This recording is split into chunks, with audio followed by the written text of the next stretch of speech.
in front of all these people. We've had 10 years of the war on terror, and it's brought many appalling consequences, whether it's the erosion of our civil liberties, the growth in Islamophobia, or the countless and meaningless deaths all through those 10 years. But the one positive we've had from it is a sustained anti-war movement, and I salute Stop the War Coalition. I salute everybody here in the square for keeping that fight going over 10 years and saying what you do not do in our name.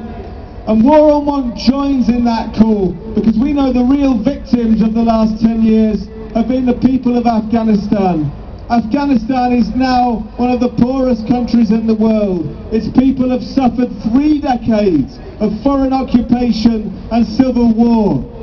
The life expectancy in Afghanistan is the lowest in the world. The infant mortality is the highest in the world. The people of Afghanistan are paying with their lives 30,000 dead, and in Pakistan another 30,000 dead on top of that.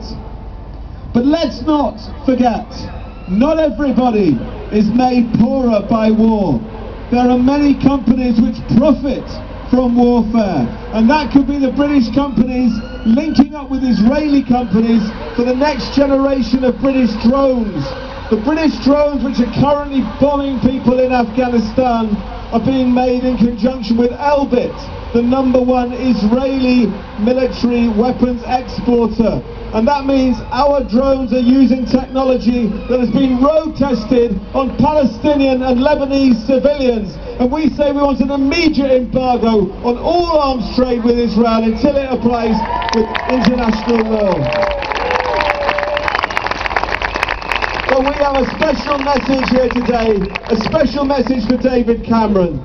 The £12 million that you are spending every day on the war in Afghanistan, we want that money spent here. We want it spent on hospitals, we want it spent on schools, and we want it spent on rebuilding a welfare state that you are ripping apart. We don't want your war, and we don't want your austerity program either.